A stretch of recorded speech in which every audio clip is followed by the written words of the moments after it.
Welcome, friends. Today the topic is about Kohlrach's law. And आपको पता होगा हमारे पास अगर कोई भी इलेक्ट्रोलाइट है तो it gives you ions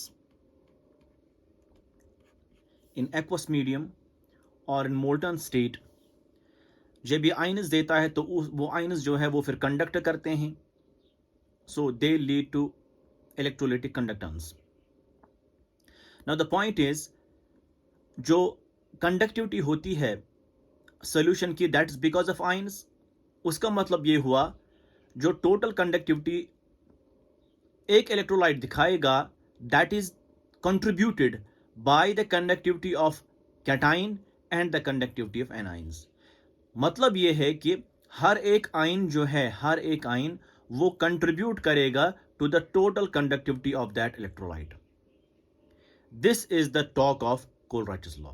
So what Kohlrach's law says, it says at infinite dilution,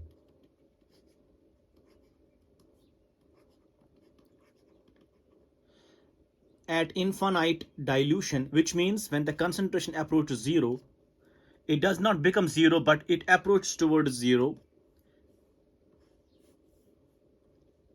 All ions, जितने भी ions electrolytes के होंगे, all ions of electrolyte, all ions of electrolyte contribute independently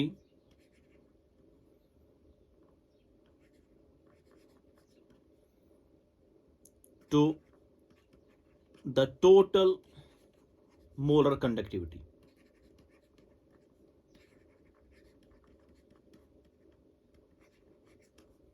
That is lambda m at a given temperature.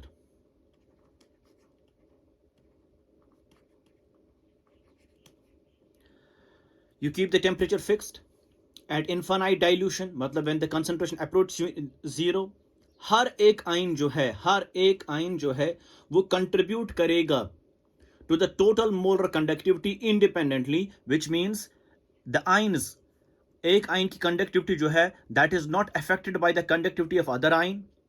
That we mean by independently. So हर एक ion जो है वो contribute करेगा independently to the total molar conductivity. इस चीज को हम बोलते हैं Kohlrach's law. So it states that at infinite dilution, हर एक आयन जो इलेक्ट्रोलाइट का होता है वो कंट्रीब्यूट करेगा to the total molar conductivity at a given temperature independently, means that one ion is not affected by the other ion's conductivity. This is called as Kohlrach's law. Mathematically we can write it, that is, अगर आपके पास AB electrolyte है, जब A घुलेगा it becomes A plus and B minus.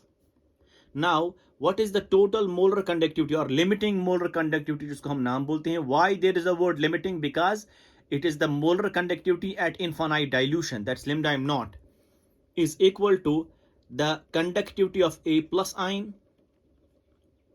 plus conductivity of B minus ion. मतलब हर एक ion जो है वो contribute करेगा to the total molar conductivity at infinite dilution and at a given temperature. This law is called as Kohlrach's law. अगर ऐसे लिखेंगे हम AB2, अगर आपके पास AB2 इलेक्ट्रोलाइट है, it was the AB electrolyte. Now AB2 कैसे डिसोशिएट होगा? It will dissociate as A2 plus and B minus. अब B माइनस 2 है, ठीक. Now how can you write lambda m naught? That's equal to the molar conductivity at infinite dilution of A2 plus naught plus molar conductivity at infinite dilution of B minus naught, but ये 2 है तो 2 multiply हो जाएगा. सो in calculating, in writing the expression for lambda m naught according to Kohlrach's law, you have to multiply the number of moles of ions formed. So यहाँ पे B जो है वो 2 ions बनते हैं, मतलब 2 moles बनते हैं, तो you have to multiply the limiting molar conductivity of B naught by 2. So this is how you write the expressions. Expression writing जो है दैट्स इंपॉर्टेंट, इस वजह से क्योंकि you have to solve problems later on, उस वक्त आपको ख्याल रहना चाहिए कि ये 2 मोल है कि 1 मोल है. Since A is only 1 mole, so here is multiplied by 1 and B यहाँ पे 2 मोल है multiplied by 2 to get the total molar conductivity. One more example we should take. Now अगर आपके पास सपोज Al2SO4 होल 3 होगा electrolyte. Now once it dissociates, what forms? It gives you Al3 plus SO4 2 minus. यहाँ पे whole 3 है. अब sulphate कितने हैं? 3 है मल्टीप्लाई 3. एल्यूमिनियम कितने हैं? 2 है मल्टीप्लाई 2. हो गए balanced equation. Now you can find lambda m naught equal to, lambda m naught means molar conductivity at infinite dilution for this electrolyte, that will be equal to molar conductivity of Al3 plus naught multiplied by 2 plus molar conductivity of sulfate ion at infinite dilution multiplied by 3. This is how you are getting the total molar conductivity or the limiting molar conductivity of the electrolyte. This is called as Coleridge's law. Now, in terms of equivalent conductivity, if you wish to write, अगर आप चाहें आप लिख सकते हैं in terms of equivalent conductivity also. So, in terms of equivalent conductivity, that is lambda EQ naught we have. So, how do we write it is, इसी electrolyte का हम लिखेंगे. So this is actually, so lambda EQ will be equal to limiting equivalent conductivity of Al3 plus ion. इसको divide करना है आपको.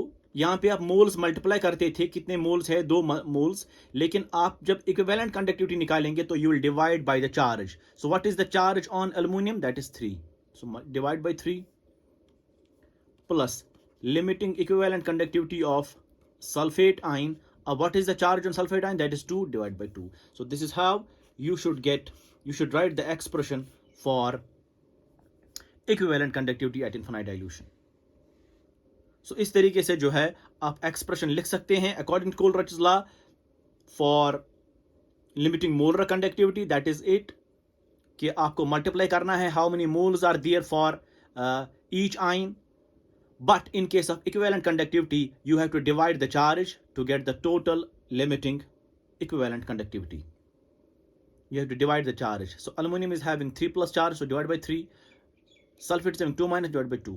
Or we can write in other way also. You can have here, जो sulphate का 3 है वो इसको divide कीजिए एल्युमिनियम को, जो एल्युमिनियम का 2 है वो उसको डिवाइड कीजिए. क्रॉस क्रॉस तरीके से आप ये कर सकते हैं. So this is the way of finding the total molar conductivity at infinite dilution or the total equivalent conductivity at infinite dilution for the electrolytes.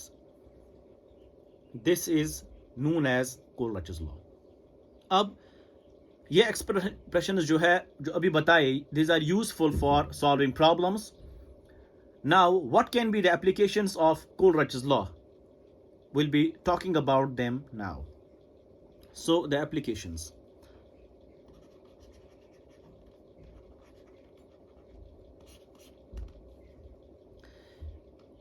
First application is we can find lambda m naught for weak electrolytes.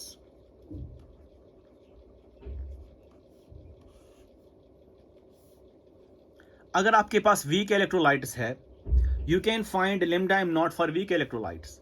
आपको याद होना चाहिए जब हम लोगों ने discuss करा था variation of lambda m and lambda EQ with concentration और विद डाइल्यूशन, तब आपको ऐसी कर्व आई थी, एक ऐसी आई थी और दूसरी ऐसी आई थी. तो आई told you that this is for strong and this for weak electrolyte. उस वक्त मैंने आपको बता दिया था कि अगर आप एक्स्ट्रापोलेट करेंगे, यहाँ पे lambda m था और यहाँ पे कंसंट्रेशन अंडर रूट के हिसाब से था. डबल ऑन सागर इक्वेशन जब वो पढ़ा था, तो you can watch that video. I have placed the link in the description. तो जब आप ये एक्स्ट्रापोलेट करेंगे, ये टच करेगा with the Y axis and you will get here lambda M naught, because यहाँ पे जो कंसंट्रेशन है दैट अप्रोच टू जीरो, तो this becomes limiting molar conductivity. So you can easily find limiting molar conductivity for strong electrolytes from the graph, but for the weak it was very difficult to get it. Why? Because the curve runs parallel to y-axis, they could never touch. Once they doesn't touch, it means you will never get lambda m naught for weak electrolytes.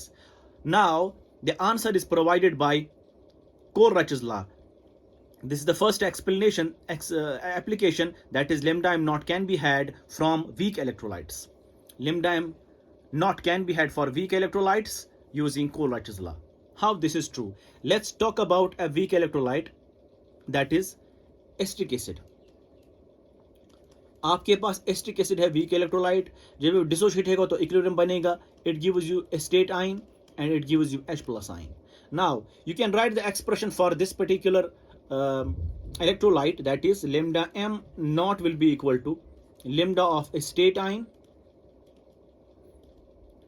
number of moles एक ही है तो multiply 1 plus lambda of H plus ion naught. This is the expression. अब you can write this in other form, that is हम ऐसे भी लिख सकते हैं ये CH3COO minus naught plus lambda of Na plus naught plus lambda of H plus naught plus lambda of Cl minus naught minus lambda of Na plus naught minus lambda of Cl minus naught. अब देखिए ये ऐसे ही है, plus Na plus not का जो लिम्डा है वो cancel हो जाएगा विद द माइनस हियर, और ये क्लोराइड जो पॉजिटिव है वो यहाँ पे नेगेटिव से कैंसिल हो जाएगा. So you will end up with acetate ion and H plus ion back. So हम इसको ऐसे लिख सकते हैं. क्यों? बिकॉज ये पॉजिटिव नेगेटिव कैंसिल हो जाएगा, और Cl नेगेटिव जो यहाँ पे लिमिटिंग है प्लस है, और यहाँ पे limiting molar conductivity of Cl negative वो नेगेटिव है, ये फिर से कैंसिल हो सकता है. You will getting the expression back. अब हम इनको जोड़ेंगे. This we will club with this we will club with this. So ऐसे हम जोड़ेंगे इनको. सो लिम्डा एम नॉट जो है for acetic acid that will be equal to lambda of acetate ion plus lambda of Na plus. इन दो को हम लोगों ने जोड़ दिया, इन दो को. अब इन H प्लस और Cl माइनस को हम जोड़ देंगे, plus lambda of H plus naught plus lambda of Cl minus naught. ठीक. अब क्या बचा? अब बचा Na प्लस और Cl माइनस, लेकिन इनका जो माइनस है वो हम बाहर निकालेंगे, तो it becomes minus times lambda of Na plus naught plus lambda of Cl minus naught. ये माइनस बाहर निकाला, इनको जोड़ दिया तो बीच में पॉजिटिव आ जाएगा, तो it gets this expression. Now lambda M naught जो है for acetic acid will be equal to, अब देखिए lambda M naught acetate ion plus Na plus ion.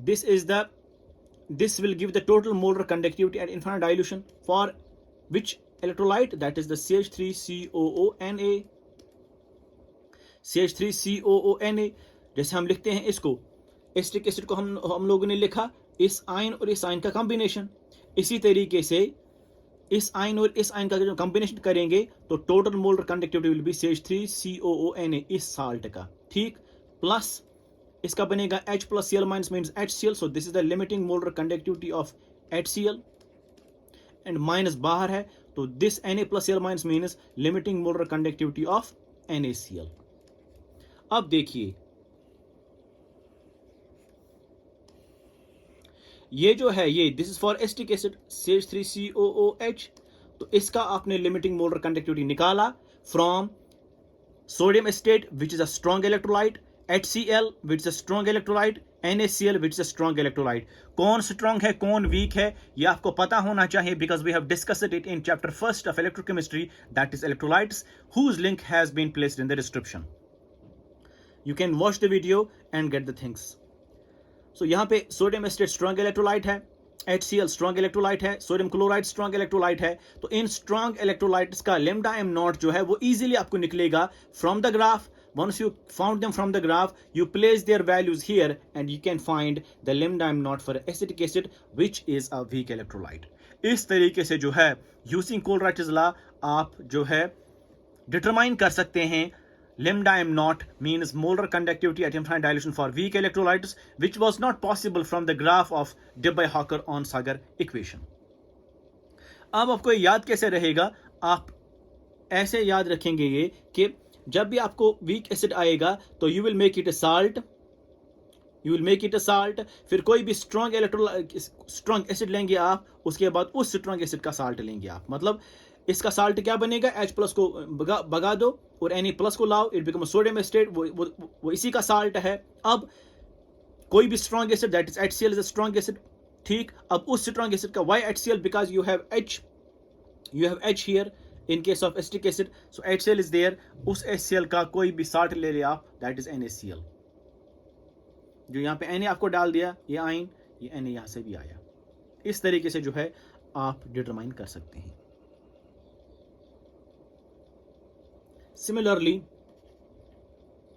Similarly अगर आपके पास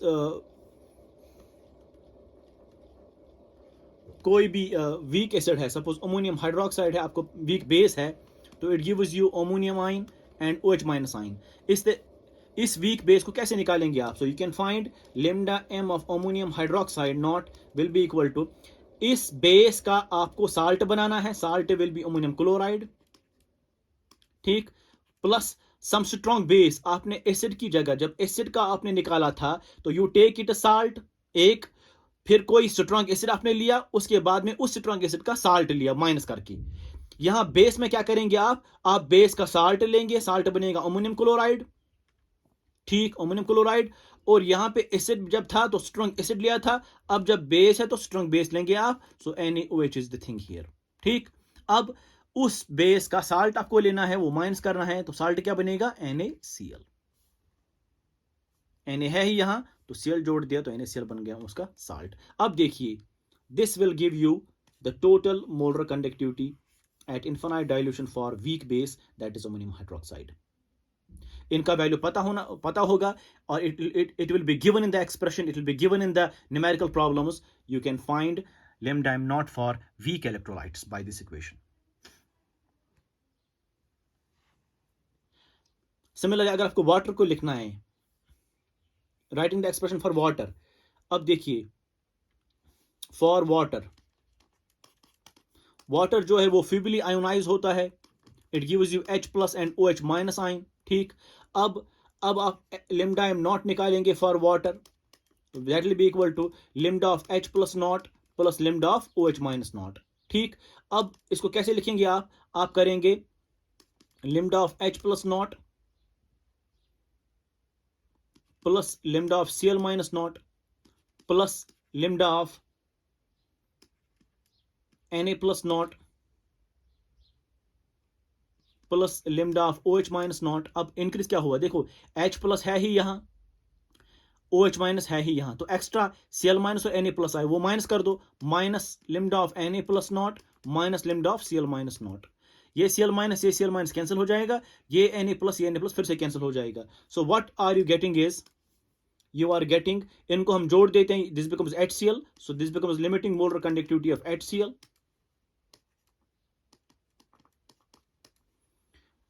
इनको हम जोड़ दिया, अब इनको जोड़ दीजिए, this becomes NaOH base plus lambda of NaOH naught. अब इनको माइनस बाहर निकालिए, इट बिकम्स NaCl, तो lambda ऑफ NaCl जो है naught. This is how you can write for water the expression of finding the limiting molar conductivity of weak electrolyte. H2O is a weak electrolyte, it doesn't dissociate completely, so इस तरीके से जो है आप निकाल सकते हैं। आपको बेस का दिया होगा, एसिड का दिया होगा और NaCl का दिया होगा, you can easily find for water। और ये NCERT की प्रॉब्लम भी है, आप देख सकते हैं। Now this was the first application of how to find lambda m naught for weak electrolytes।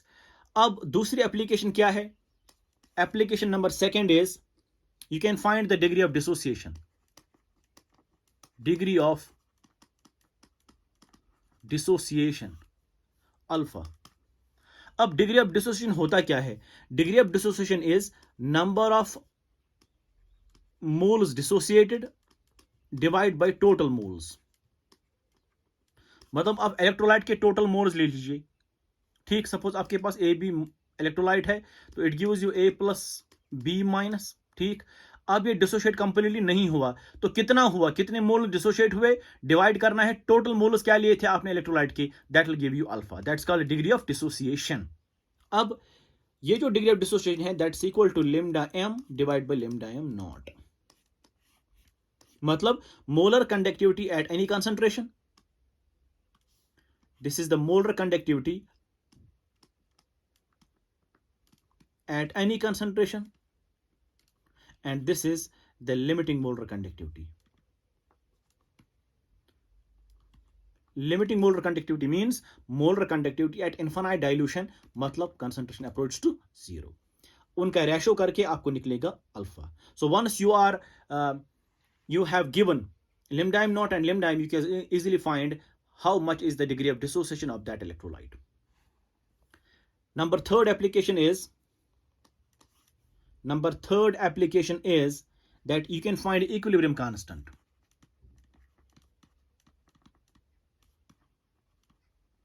You can easily find equilibrium constant K, क्योंकि weak electrolyte जो है, अगर A भी weak electrolyte है तो there is always equilibrium, तो इसका equilibrium constant क्या होगा, we can easily get that. For example आपके पास एसिटिक एसिड है, एसिटिक एसिड डिसोशिएट होके एस्टेट आयन देता है और देता है H+ आयन। अब सपोज इसकी कंसंट्रेशन C है initially at time t is equal to 0, जब time t is equal to 0 है तब इनिशियल कंसंट्रेशन इसकी C है, उस वक्त ये डिसोशिएट नहीं होगा because we have started it now, इसकी कंसंट्रेशन 0 होगी। At time t suppose at time t जब इक्विलिब्रियम होगा, ठीक, एट इक्विलिब्रियम हम बोल सकते हैं। अब ये डिसोशिएट हो चुका होगा, अब ये कुछ बने होंगे, what could be the concentration of these, it will be C alpha because alpha is the degree of dissociation, कितना डिसोशिएट होगा दैट्स अल्फा। अब कंसंट्रेशन क्या है इनिशियल, दैट इज C, उसको मल्टीप्लाई कीजिए, you will get the concentration of estate आइन and you will get the concentration, क्योंकि ये भी एक मोल है ये भी एक मोल है तो concentration will be same C alpha। अब जब C में से C alpha चला गया तो यहां पे कितना रह गया at time t, that is C minus C alpha. So C minus C alpha will be the concentration of acetic acid at equilibrium, and C alpha will be the concentration of acetate ion at equilibrium, and C alpha is the concentration of H+ at equilibrium. ये हमेशा आपको याद रखना चाहिए कि initial concentration क्या है C इस इलेक्ट्रोलाइट की, that is suppose C at time t is equal to 0, उस वक्त ये डिसोशिएट नहीं हुआ होगा तो इनकी कंसंट्रेशन 0 होगी। एट इक्विलिब्रियम मतलब जब इक्विलिब्रियम डेवलप हो गया तब ये भी बने होंगे, ये भी बना होगा और ये भी रहे होगा। So what we do is, what is the concentration of this at that time is initial concentration क्या है multiplied by what is the degree of dissociation. अगर यहाँ पे 2 मोल होते तो ये बनता 2 times C alpha, क्योंकि ये भी एक ही मोल है ये भी एक ही मोल है तो it becomes C alpha and what remains of acetic acid is initial C था minus C alpha को माइनस कर दो, जो यहाँ पे है C minus C alpha तो उसको माइनस कर दो, you will get what's called to be the concentration at equilibrium of acetic acid. Now, once you find at equilibrium the concentration of all these, you can easily find now equilibrium constant. What is the value of equilibrium constant equal to? So K will be equal to concentration of product, that is acetate ion, divided by concentration of reactant, that is acetic acid. Concentration of products divided by concentration of reactants, that's called equilibrium constant. अब इसकी क्या है? That is इसका कितना concentration C alpha है, इसका भी C alpha divided by C minus C alpha. तब इसमें से C बाहर निकालो, C और C कैंसिल हो जाएगा, it becomes C alpha square by 1 minus alpha. This is K. और ये जो इक्विलिब्रियम कांस्टेंट है we call it KD, that's called dissociation constant, because electrolyte जो है वो डिसोशिएट होता है, it's called dissociation constant. Equilibrium constant के बहुत सारे नाम आते हैं, फिर एसिडिसिटी कांस्टेंट भी, बेसिसिटी कांस्टेंट भी या डिसोसिएशन कांस्टेंट भी, all these are actually equilibrium constants. So alpha is the degree of dissociation.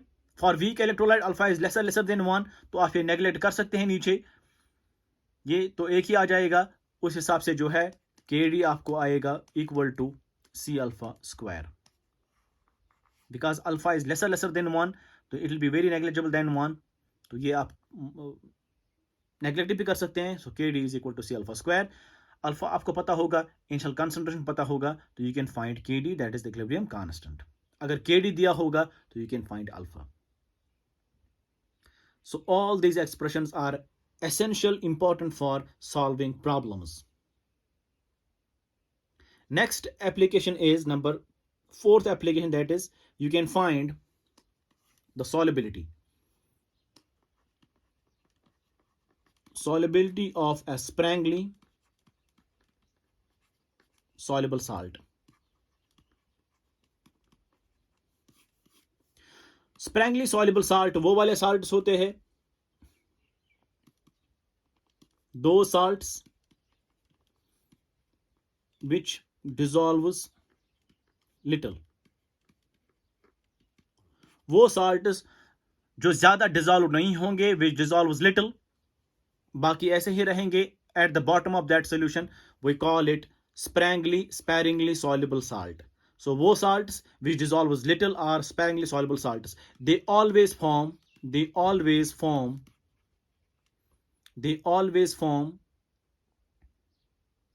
saturated solution. मतलब आपके पास एक बीकर है, उसमें पानी था, तो आपने इसमें स्प्रेंगली सॉल्युबल साल्ट डाला, तो कुछ डिजोल्व हो गया, कुछ नीचे रह गया. ठीक, this is called sparingly soluble salt. इसका मतलब ये हुआ कि ये जो सोल्यूशन बना, ये बाकी solution, it is the saturated solution. क्यों? क्योंकि अगर आप इसको शेक करेंगे, some amount of undissociated will be dissolved in the solution, but the same part will solidify back. मतलब कंसंट्रेशन जो है पानी में डिसॉल्व्ड हालत में वो फिक्स्ड रहेगी. It becomes a saturated solution, it can not dissolve further. So जो भी स्प्रेंगली सॉल्युबल साल्ट्स होते हैं, उनका जो सॉल्यूशन होता है, that's always saturated. So examples क्या है? सिल्वर क्लोराइड है, या बेरियम सल्फेट है, ठीक, etcetera. These are some of the examples of sprangly soluble salts. They don't dissolve much, they dissolve little, and जितना भी dissolve हुआ है उतना जो solution जो बनेगा, that will be saturated solution. तो now you can apply. we know molar conductivity जो है वो बराबर होती है kappa into 1000 by m. M is the molarity, implies हम m will be equal to kappa into 1000 divided by lambda m. ठीक, since solution is saturated, चूंकि solution अब saturated है, मतलब molarity जो है that can be equal to solubility, because concentration जो है, concentration solution की जितनी भी होती है at saturation stage, that's called as solubility. Solubility और concentration में फर्क क्या है? It is the amount of solute dissolved in a given amount of solvent, that's called concentration. But solubility is amount of solute dissolved in a given amount of solvent to form a saturated solution, that's called solubility. So इस वक्त जो है molarity जो concentration है, that will be the solubility. Why? Because the solution is saturated. So you can have S will be equal to kappa into 1000 divided by lambda m naught. Of lambda m naught लिखिए, because we are talking about weak electrolyte, and this is because Coleridge's law apply करते हैं. जब हम Coleridge's law apply करते हैं, तो it becomes what? It becomes at infinite dilution, because आप define ही करते हैं Coleridge's law at infinite dilution. So it is lambda m naught here.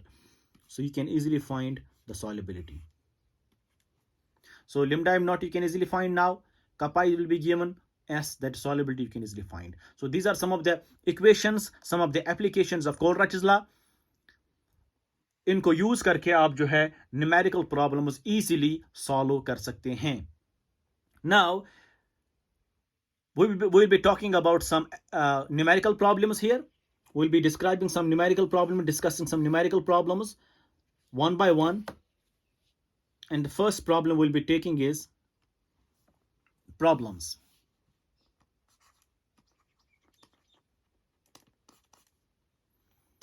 First problem, that is, अगर K, if kappa of 0.20 molar solution of potassium chloride at 298 Kelvin is 0.0248 Siemens per centimeter.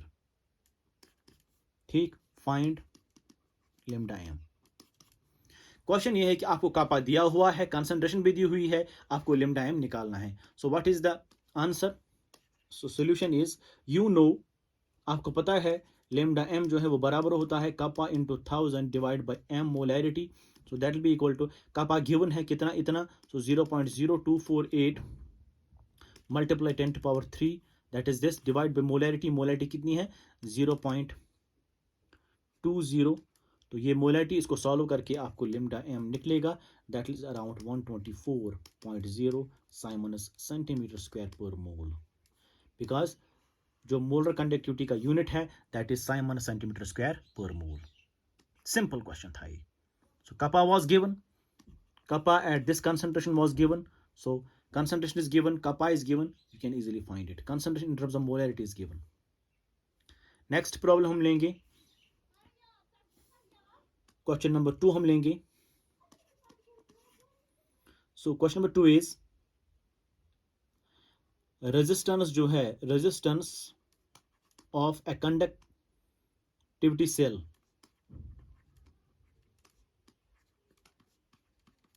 resistance of a conductivity cell containing 0.001 molar KCl solution at 298 Kelvin is 1500 ohms. मतलब आपने KCl solution लिया है इतनी concentration का, resistance जो है उस वक्त दैट इज 1500 ohms. अब आपको क्या निकालना है, फाइंड सेल कांस्टेंट. आपको सेल कांस्टेंट निकालना है. गिवन क्या है आपको, गिवन कपा जो है, कपा एट दिस कंसंट्रेशन जो है kappa, that is given as 0.146 into 10 to power -3 siemens per centimetre. So it is given. यह आपका क्वेश्चन है. अब what is the answer, solution. So आपको सेल कांस्टेंट निकालना, you have to find the cell constant. And what is given, resistance is given for conductivity cell and concentration is given. So what you do is to find the cell constant. आपको पता होगा kappa जो है, kappa is equal to C into L by A. Conductance into cell constant, that's called kappa, which implies L by A जो cell constant है that's equal to kappa by C, kappa by C. ठीक. अब हम इसको ऐसे भी, क्योंकि आपको निकालना है सेल कांस्टेंट ही, कपा पता है आपको, yes kappa is given, that is conductivity is given. Now conductance is not given but resistance is given, and you know reciprocal of resistance is called conductance. इसका मतलब ये हुआ, this implies L by A will be equal to kappa into resistance, because resistance is equal to reciprocal of conductance और conductance is equal to reciprocal of resistance. तो ये this will be equal to, kappa का value रख दीजिए 0.146 into 10 to power -3 multiply resistance का value रख लीजिए, that is 1500, that is 1500. तो ये जो सॉल्व करेंगे आप, you will get answer that is 0.219 centimetre inverse. 0.219 हम यहाँ से लिखेंगे, ये it's not visible, so we can write it here, 0.219 centimeter inverse. This is the answer, 0.219 centimeter inverse. This is the value of cell constant. Third problem हम लेंगे, we'll take third problem. So question number 3 is, आपके पास kappa given है, kappa of 0.00241 molar acetic acid is 7.896 into 10 to power -5 Siemens per centimeter. Calculate lambda m and kd. मतलब आपको kd निकालना है, kd is dissociation constant and lambda m निकालना है. Given क्या है आपको, given is lambda m not आपको दिया हुआ है for acetic acid, that is 390.5 Simons centimetre square per mole. तो what is the question is, आपको कपा कंसंट्रेशन आपको दी हुई है, कपा भी दिया हुआ है, आपको lambda m और kd निकालना है, and lambda m naught for acetic acid is given. So आपको लिम्डा एम निकालना है। सो लिम्डा एम आप कैसे निकालेंगे?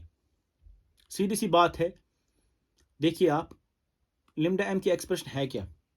सॉल्यूशन, लिम्डा एम बराबर होता है kappa into 1000 divide by M. अब देखिए कंसंट्रेशन गिवन है, yes that's given, kappa given है, yes that's given, easily find lambda M. So lambda M will be equal to, kappa के बदले आप 7.896 इंटू 10⁻⁻5 रख दीजिए, मल्टीप्लाई 10⁻³ हो जाएगा फार्मूला का, divide by M that is 0.00241। ये जब आप सॉल्व करेंगे तो lambda M will be equal to, जो वैल्यू निकल करके आएगा that is 32.7674 siemens centimetre square per mole. तो इस तरीके से जो है आपने लिम्डा एम निकाल दिया।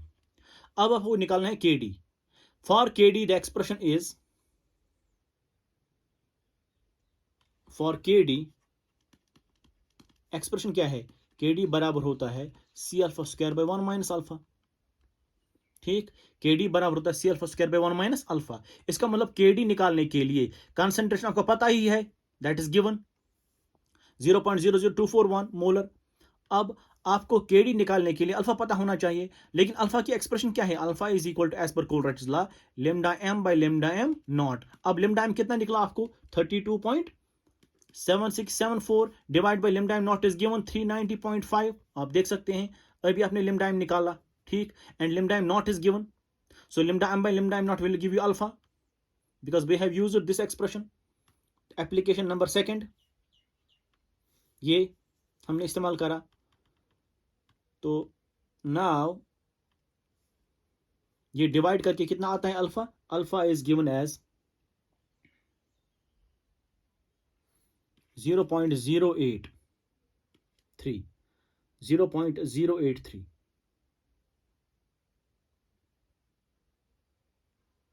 This is the value of alpha. Once you put it here, so KD will be equal to, concentration 0. कितनी थी? That was 0.00241. 0.00241 multiply alpha is 0.083 whole square divide by 1 minus 0.083। जब आप ये सॉल्व करेंगे तो K D will be equal to 1.81 into 10⁻⁻5। This is the answer for the question. ये आपका के डी भी निकला और आपका लिम्डा एम भी निकला। And these are the problems taken from NCERT. You can see जो लास्ट में प्रॉब्लम दी हुई होती है चैप्टर में, वही प्रॉब्लम्स हम यहाँ पे जो है डिस्कस कर रहे हैं। We will take one more problem.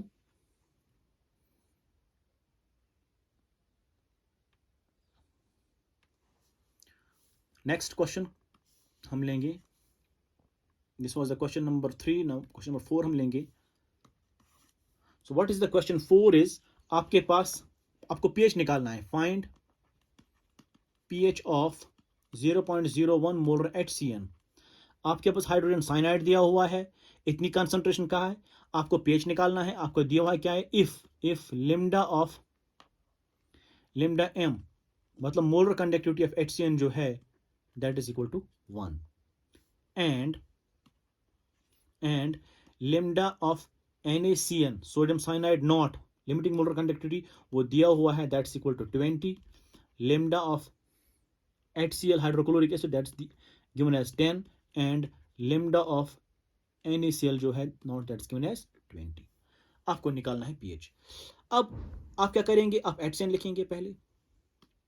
आपको पता है, you know it very well that जो आपका ये HCN है दैट्स अ वीक इलेक्ट्रोलाइट।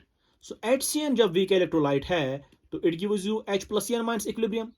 जब भी वीक इलेक्ट्रोलाइट होता है तब आप लिम्डा एम नॉट जो है वो नहीं निकाल सकते directly from graph, but you can take it from Kohlrausch's law. So lambda M जो निकलेगा इसका, लिम्डा एम नॉट जो निकलेगा for HCN that will be equal to lambda of H plus naught plus lambda of Cn minus naught. ठीक, अब इसको कैसे manipulate करेंगे आप? I told you earlier HCN, I told you जब भी वीक एसिड होगा तो उसका आप साल्ट लेंगे। सो लिम्डा ऑफ साल्ट क्या बनेगा इसका? सोडियम साइनाइड बनेगा साल्ट। फिर फिर प्लस करके कोई भी स्ट्रॉन्ग एसिड लेंगे आप, स्ट्रॉन्ग एसिड HCl लेंगे आप, so because HCl is given, HCl है गिवन है, तो लिम्डा ऑफ HCl नॉट लिखेंगे आप, माइनस क्या करेंगे उस एसिड का साल्ट, दैट्स NaCl, क्योंकि NaCl दिया हुआ है तो NaCl आप लेंगे यहाँ. So this is the expression which you can use, because मैंने आपको ऑलरेडी बता दिया है जब हमने डिस्कस करा था एसिटिक एसिड को कैसे निकालेंगे आप लिम्डा एम नॉट. फिर मैंने बता दिया आपको जब भी आपके पास वीक एसिड होगा तो उसका साल्ट लेंगे आप, पहले एक्सप्रेशन, पहली टर्म उसका साल्ट, उसके बाद कोई भी स्ट्रॉन्ग एसिड, उसके बाद उस स्ट्रॉन्ग एसिड कोई भी साल्ट, लेकिन वो माइनस करना है. अगर बेस होगा तो उस बेस का साल्ट, फिर कोई स्ट्रॉन्ग बेस और उस स्ट्रॉन्ग बेस का कोई साल्ट, वो माइनस करना होता है. इस तरीके से जो है आप निकाल सकते हैं lambda M naught. Now this is given कितना 20, दिस इज गिवन कितना 10 एंड दिस इज गिवन कितना 20. You add them, you will get lambda m naught for HCN. So we'll put the values here. So lambda m for HCN naught will be equal to 20 minus 10 plus 10 minus 20. Because NaCN कितना है 20 है, plus HCl कितना है 10 है, 20 plus 10 minus ये कितना है 20. So 20 plus 20 cancel, it becomes 10. So lambda m जो है, lambda of HCN जो है naught, that comes out to be 10 Siemens centimetre square per mole. ठीक, अब आपको एक्चुअली क्या निकालना है, what actually you want to determine is pH. अब देखिए HCN क्या है, HCN एक वीक इलेक्ट्रोलाइट है, so it gives you H plus Cn minus. इसकी कंसंट्रेशन कितनी है मैंने आपको ऑलरेडी बताया है, एट इक्विलिब्रियम इसकी कंसंट्रेशन है C minus C alpha, इसकी कंसंट्रेशन कितनी होती है C alpha, इसकी concentration C alpha. I told you this earlier also. इसकी पहले C रख दो, फिर 0 कर दो, फिर 0 कर दो, एट इक्विलिब्रियम ये बना होगा C alpha, ये बना होगा C alpha, ये माइनस कर दो यहाँ से, C minus C alpha बनेगा एट इक्विलिब्रियम. जब एट इक्विलिब्रियम इतने कंसंट्रेशन बनेगा, so what is the concentration of H plus that time, so concentration of H plus will be equal to C alpha. ठीक, अब जब कंसंट्रेशन H plus की C alpha है, ठीक, अब H plus कंसंट्रेशन pH किसके बराबर होता है, pH is equal to actually negative log of H plus. तो आपको H plus की कंसंट्रेशन पता होनी चाहिए तभी आप pH निकाल सकते हैं. तो H plus की कंसंट्रेशन आपको कैसे निकलेगी, जब आपको अल्फा पता होगा, because C you know, initial concentration you know, what is that given 0.01. Now for H plus to be determined concentration, so you have to find alpha. Alpha आपको पता है, अल्फा किसके बराबर होता है, so alpha is equal to lambda m by lambda m naught. So lambda m HCN कितना है, that is given 1. ठीक, lambda m 1 दिया हुआ है, अब lambda m नॉट कितना निकला, अभी 10 निकला, so you can write 1 by 10, that is 0.1. so alpha is equal to 0.1. put the value here, so you are getting यहाँ पे हम लिखेंगे 0.01 multiply 0.1, that is equal to 1 by 100 multiply 1 by 10, ये 1000 बनेगा, दैट्स 10 to power minus 3. जब concentration H plus की 10 to power minus 3 बनेगी, therefore pH जो है, pH will be equal to negative log of H plus, that is equal to negative log of H plus कितने हैं 10 to power minus 3. अब ये minus minus plus हो जाएगा, log m in, so pH will be equal to 3. This is the answer. इस तरीके से जो है आप सॉल्व कर सकते हैं problems. This is the way of solving problems. अगर आपको कोई मुश्किल लग रहा है, you watch it many times and you will easily get the things done. We'll take a last question. We'll take last question, that's question 5 to finish the chapter. So question number 5 is pH आपको दिया हुआ है 2 for 0.01 molar HCN solution. ठीक, अब molar conductivity of HCN भी दी हुई है, that is 0.1. आपको निकालना है find molar limiting molar conductivity. आपको लिम्डा m नॉट निकालना है HCl का, आपको लिम्डा m दिया हुआ है और pH दिया हुआ है. Now how can you find lambda m naught, is by means of this expression. What is the expression, alpha is equal to lambda m by lambda m naught. ठीक, HCN का अब lambda m naught आपको निकालना है, so lambda m जो है वो दिया हुआ है, that is 0.1. so alpha you must know. Once you know alpha you can easily find. ठीक, तो अल्फा निकालने के लिए क्या करना है, आपको HCN जो है that dissociates into H plus and Cn minus. ठीक, तो इसकी एट इक्विलिब्रियम डायरेक्टली की हम, इसका C माइनस सी अल्फा रहेगा, इसका सी अल्फा रहेगा, इसका सी अल्फा रहेगा, तब कंसंट्रेशन कितनी H प्लस बनेगी, H प्लस की कंसंट्रेशन बनेगी C इंटू अल्फा। ठीक, इंप्लाइज अल्फा कितना बनेगा, alpha will be equal to concentration of H plus divide by C। अब कंसंट्रेशन H प्लस कितनी है, देखिए आपको उसके लिए आपको pH दिया हुआ है, what is pH given, so pH is equal to 2 means concentration of H plus is equal to 10 to power minus 2। Concentration H plus कितनी है, 10 टू पावर माइनस 2। आप कैसे निकालेंगे, because pH is equal to 2, और जब आपकी concentration निकालेंगे H plus that's equal to 10 to power minus pH, तो 10 टू पावर माइनस 2। तो आप यहां पे लिखेंगे 10 to power minus 2 divide by concentration original कितनी है 0.01, that is 10 to power minus 2, then 10 to power 2, तो अल्फा आएगा आपको 1।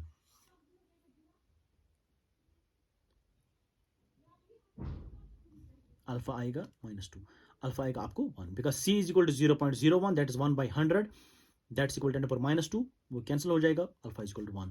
जब अल्फा 1 आया तो you can easily find now, so what is it,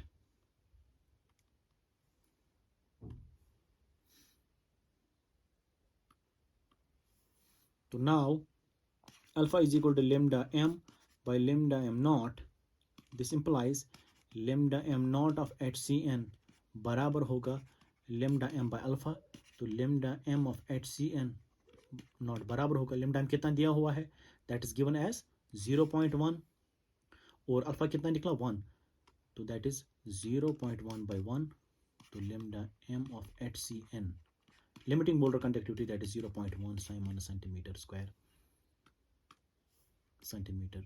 पर मोल। इस तरीके से जो है आप क्वेश्चंस को सॉल्व कर सकते हैं। This is how you will solve problems, this is how you will solve problems. With this was the last topic of electrochemistry, that was Coleridge's law, and we also solve problems related to Coleridge's law now. I hope you understand it. If you feel it difficult, you can switch my videos forward backward to watch it carefully and make notes please, to get all these things done. And next hopefully we will start with the next chapter. And if you like my videos, please do not hesitate to share and subscribe my channel. Thank you very much.